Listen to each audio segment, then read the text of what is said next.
Good morning students. आज हम study करेंगे फोटोकेमिस्ट्री में केमिकल एक्टिनोमेट्री। इसकी डेफिनेशन है प्रकाश रासायनिक सुग्राही पदार्थ की प्रकाश से क्रिया करवाने पर प्रकाश रासायनिक अभिक्रिया में उत्पन्न उत्पाद अणुओं को मात्रात्मक ज्ञात कर अवशोषित प्रकाश की तीव्रता ज्ञात करना एक्टिनोमेट्री कहलाता है। इसमें प्रयुक्त प्रकाश रासायनिक सुग्राही रासायनिक पदार्थ को रासायनिक एक्टिनोमीटर कहते हैं। उदाहरण के लिए यूरेनिल ऑक्सीलेट, फेरी ऑक्सीलेट, रेनी के लवण, एबर क्रोम। अब हम इसको समझते हैं। इसके अंदर आप देख रहे हैं कि प्रकाश की तीव्रता हमें ज्ञात करनी है और एक है जो प्रकाश रासायनिक अभिक्रिया में जो उत्पाद अणु हैं उनकी मात्रात्मक ज्ञात करना है। तो कहने का मतलब है क्वांटम दक्षता। क्वांटम दक्षता का फॉर्मूला होता है दिए गए समय में अपघटित अणुओं की संख्या। यानी ये आप एपरेटस देख रहे हैं।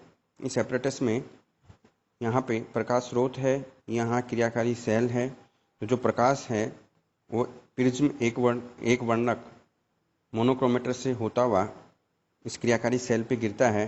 प्रकाश की उपस्थिति में इस क्रियाकारी सेल में जो क्रियाकारी पदार्थ है उस पर अभिक्रिया संपन्न होती है। तो ये जो क्रियाकारी पदार्थ है इसके जो अपघटित अणुओं की संख्या है ये ऊपर आती है। क्वांटम दक्षता में अपघटित अणुओं की संख्या है और इस क्रियाकारी पदार्थ ने इस प्रकाश से का कितना क्वांटम अवशोषित किया है उस समय के दौरान उसे आप नीचे लिखेंगे। तो अवशोषित उसी समय में अवशोषित क्वांटम की संख्या।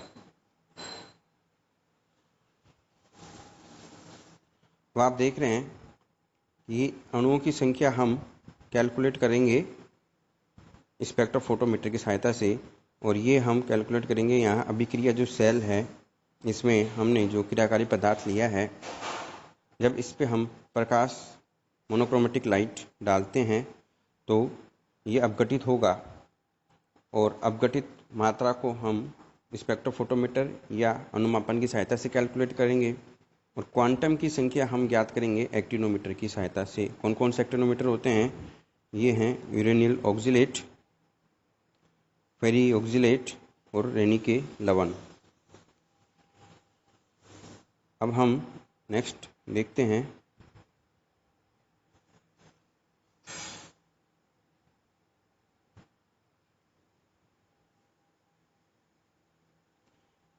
ये जो प्रकाश स्रोत है किसी प्रकाशिक रासायनिक अभिक्रिया का अध्ययन करने के लिए उसकी क्वांटम दक्षता ज्ञात करने के लिए प्रायोगिक व्यवस्था मैंने बता रखी है। यहाँ पर एक ऐसा प्रकाश स्रोत है जहाँ से प्रकाश चलकर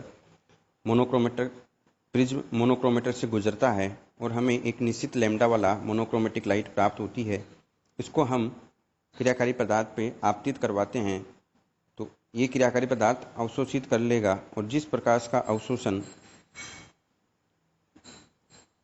नहीं होता वो हमें प्रकाश एक्टिनोमीटर पर गिरेगा और उस गिरने वाले प्रकाश की तीव्रता का मापन होता है किसकी सहायता से? एक्टिनोमीटर की सहायता से। तो आप देख रहे हैं कि अवशोषित क्वांटम की संख्या हम एक्टिनोमीटर की सहायता से ज्ञात कर रहे हैं। ठीक है।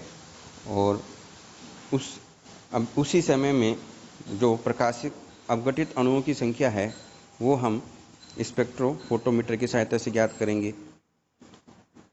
यहाँ पर देखेंगे जितने समय में प्रकाश अभिक्रिया सेल में से गुजरता है उसी समय में घटित प्रकाशिक रासायनिक अभिक्रियाओं के फलस्वरूप अपघटित अणुओं की सांद्रता का मापन हम स्पेक्ट्रोफोटोमीटर की सहायता से ज्ञात करते हैं। ये डिफरेंट मैंने एक्टिनोमीटर बता रखे हैं। यूरेनिल ऑक्सीलेट, फेरी ऑक्सीलेट, रेनी के लवण, इनकी जो प्रास है वो मैंने बता रखी है, कौन से लैम्डा पर ये कार्य करते हैं। और यहाँ पर जो है यूरेनिल ऑक्सीलेट है इसके लिए आपको अधिक समय देना पड़ेगा इसलिए हम इसको कम यूज करते हैं। उसके बाद में फेरी ऑक्सीलेट से आप शुद्धतापूर्वक प्रकाशिक तीव्रता का मापन कर सकते हैं। Thank you.